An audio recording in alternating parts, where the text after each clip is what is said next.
தற்பொழுது மூத்த பத்திரிகையாளர் திரு ஷாம் நம்மோடு இணைந்திருக்கிறார். சார் வணக்கம். சார் வணக்கம். சர்ச்சைகளுக்கிடையே முதலமைச்சர் மு க ஸ்டாலினை தற்பொழுது திருமாவளவன் சந்திக்க இருக்கிறார்.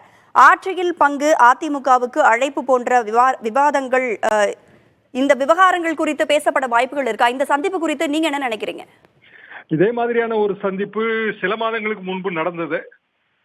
திரு ஆம்ஸ்ட்ராங் அவர்கள் கொலையான பிறகு திருமாவளவர்கள் கைது செய்யப்பட்டுள்ள குற்றவாளிகள் அனைவருமே போலி குற்றவாளிகள், நிஜமான குற்றவாளிகளை கண்டுபிடிக்க வேண்டும் என்று அவர் பேசி அது சர்ச்சையானது. அதற்கு பிறகு மீண்டும் முதலமைச்சரை இதே மாதிரி தலைமைச் செயலகத்தில் போய் திரும்ப சந்தித்தார். இப்போது சில மாதங்களுக்கு முன்புதான் இது நடந்தது.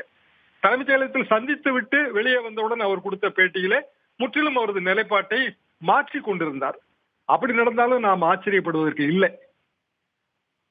ஆட்சி அதிகாரத்தில் பங்கு என்பது விசிக தொடங்கப்பட்ட போது எடுத்த கொள்கை முழக்கம் தான், அதுல சந்தேகம் இல்லை. தராசு காலகட்டத்தில் 99 அது பற்றி எல்லாம் பிரசுரம் பண்ணியிருக்கோம்.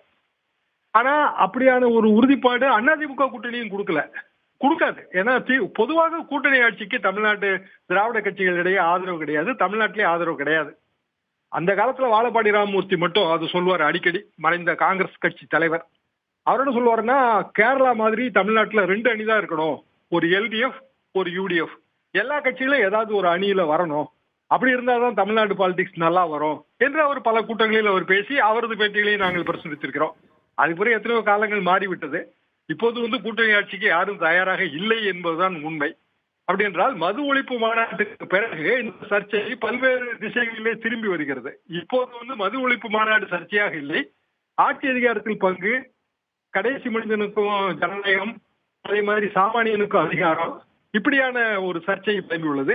திருமாவின் பழைய பேச்சுகளிலே அவர் எப்போதுமே அலையன்ஸ் என்பது வேறு, தொகுதி பங்கீடு என்பது அலையன்ஸ் பங்கீடு, ஆனால் அதிகார பங்கீடு தான் ஆட்சி பங்கீடு என்றெல்லாம் அவர் பேசியதெல்லாம் வெளியே வந்துவிட்டது.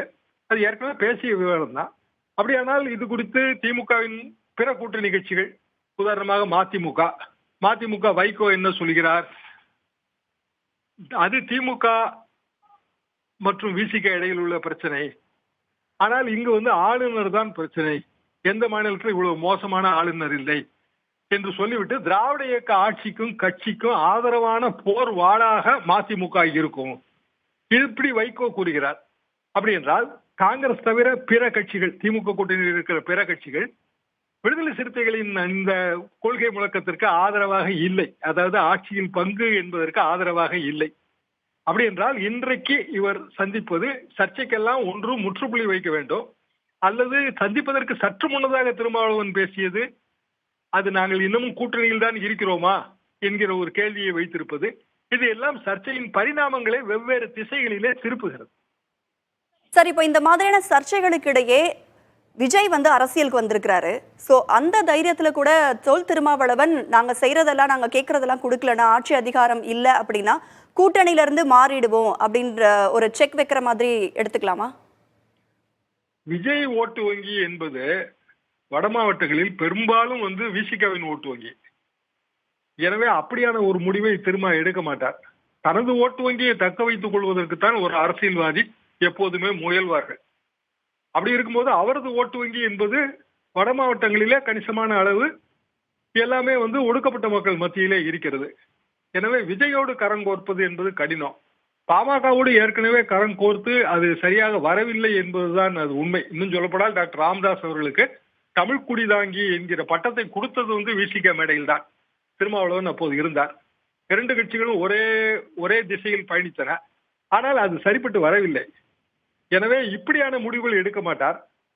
திமுக கூட்டணியில் பல்வேறு கருத்து வேறுபாடுகள், ஆனால் நாங்கள் தொடர்ந்து நீடிக்கிறோம், எங்களது கொள்கை என்பது வேறு, கூட்டணியில் இருப்பதால் எங்களது கொள்கையை நாங்கள் விட்டுக் கொடுக்க மாட்டோம், இப்படியான ஒரு மழுப்பலான ஒரு நிலைப்பாட்டை திருமாவளவன் எடுப்பதற்கும் ஒரு வாய்ப்பு இருக்கிறது. இன்றைய கூட்டத்திற்கு பிறகு இப்படியான ஒரு மழுப்பலான நிலைப்பாட்டை திருமாவளவன் எடுப்பதற்கும் ஒரு வாய்ப்பு இருக்கிறது.